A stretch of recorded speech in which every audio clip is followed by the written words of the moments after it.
Serangan drone hantam fasilitas minyak Abqaiq Saudi Aramco. Houthi menyatakan bertanggung jawab atas serangan tersebut.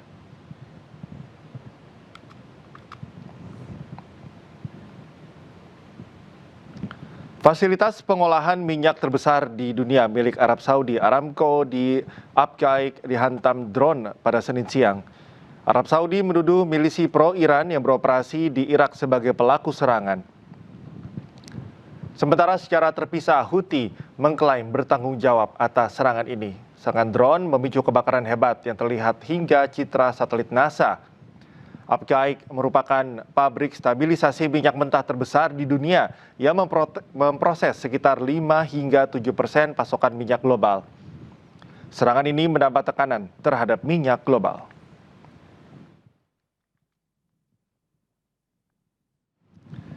Tak hanya kilang minyak, Houthi juga menyerang terminal Yanbu Selatan milik Arab Saudi. Serangan tersebut menyebabkan tempat penyimpanan bahan bakar terbakar. Kelompok Houthi Yaman mengklaim telah menyerang terminal Yanbu Selatan milik Arab Saudi yang berada di pesisir Laut Merah. Serangan ini menyebabkan depo bahan bakar di sekitar lokasi terbakar. Serangan ini bagian dari eskalasi serangan Houthi terhadap infrastruktur Saudi di pesisir Laut Merah. Yanbu merupakan titik penting ekspor minyak Arab Saudi. Lokasi ini menjadi jalur alternatif untuk menghindari Selat Hormuz. Arab Saudi masih memiliki terminal Yanbu Utara yang dapat digunakan untuk ekspor. Konflik antara Arab Saudi dengan Houthi terus berlanjut. Arab Saudi kembali melancarkan serangan ke Yaman.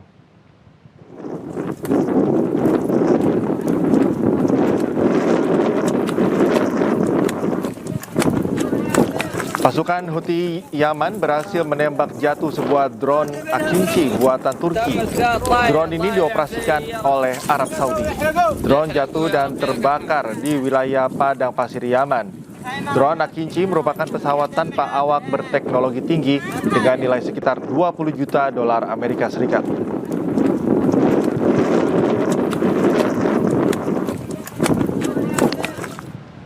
Di tengah jeda serangan, Iran terus perkuat militernya. Kali ini mereka mengembangkan drone Qarar bersayap rudal Majid untuk hadapi MQ-9 Reaper Amerika Serikat.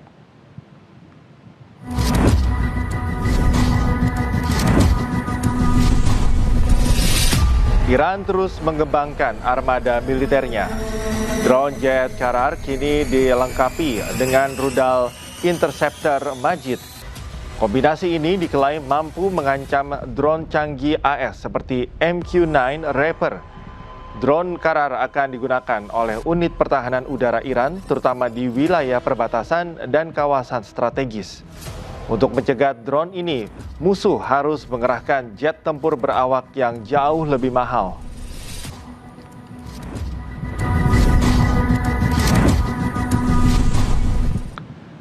Amerika Serikat dan Iran saling menahan serangan. Kedua negara ini atur strategi dan bersiap negosiasi untuk akhiri perang.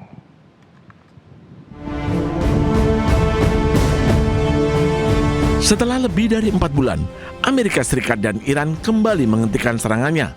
Kedua negara merancang strategi baru. Meski berhenti, namun perang psikologi masih berlanjut. Iran kerap menampilkan perkembangan senjatanya ke media sosial. Sementara Amerika Serikat terus menekan kapal-kapal yang keluar masuk dari pelabuhan Iran. Kondisi di Selat Hormuz pun masih panas. Kapal-kapal masih mengantre untuk bisa melintas. Presiden Amerika Serikat Donald Trump menyebut Iran mengajak Amerika Serikat untuk negosiasi. I have plenty of time. Their whole shoreline's wiped out. The strait is in very good shape. And we're talking right now. You know, they wanted to talk. The people said, please don't shoot last night, the night before, 2 nights. Don't do it. You know, we're having good talks. So we'll see what happens. I think there's a good chance that something could happen. And if it does, good. If it doesn't, we go back to doing what we were doing 2 days ago. Meski kedua negara hentikan sementara serangan, namun konflik meluas. Kelompok Houthi di Yaman terus menyerang sejumlah fasilitas milik Arab Saudi. Houthi beralasan serangan adalah balasan atas serangan Arab Saudi ke bandara mereka di Yaman. Tak hanya itu, Iran juga menuduh Ukraina menyerang kapal miliknya di Laut Kaspia. Sementara itu, kondisi di Selat Hormuz masih tegang. Sejumlah kapal berlabuh dan menunggu izin Iran untuk melintasi jalur strategis tersebut. Rekaman yang dipublikasikan oleh kantor berita Fars Iran menunjukkan kondisi terkini di Selat Hormuz. Antrean kapal terjadi di jalur air strategis ini. Sejumlah kapal menunggu izin Iran untuk melintas. Iran dan Oman terus berunding untuk memastikan jalur aman bagi kapal lintasi Hormuz. Selat Hormuz tetap berada di bawah wilayah kekuasaan Iran. Sementara Amerika Serikat memblokade sejumlah pelabuhan Iran.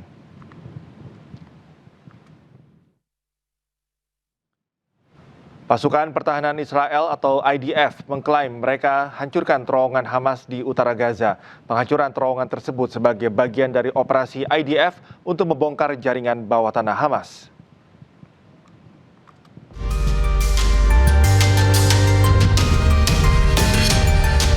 IDF merilis sebuah rekaman serangan udara yang diklaim targetkan terowongan Hamas. IDF juga merilis rekaman pasukan mereka menelusuri lorong-lorong terowongan Hamas.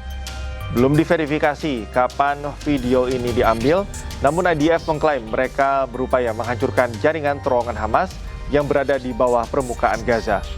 Militer Israel melakukan operasi penghancuran jaringan terowongan Hamas di kawasan Garis Kuning yang memisahkan wilayah warga Palestina dengan wilayah kendali militer Israel. Menteri Pertahanan Israel Katz menyatakan militer mereka telah menghancurkan 83% jaringan terowongan Hamas di Gaza.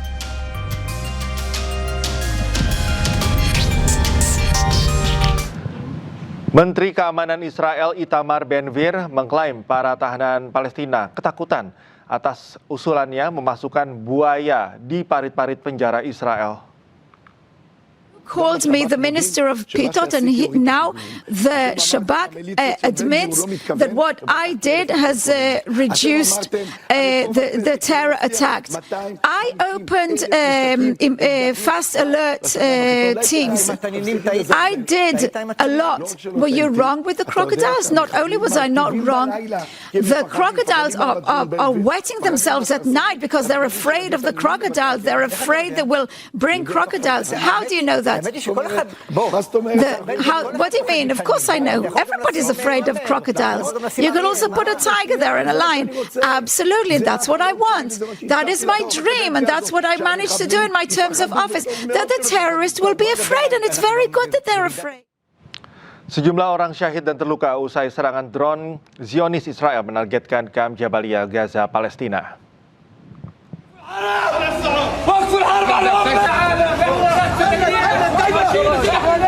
Warga dan petugas medis berusaha secepat mungkin membawa korban genosida Israel ke dalam rumah sakit di Gaza.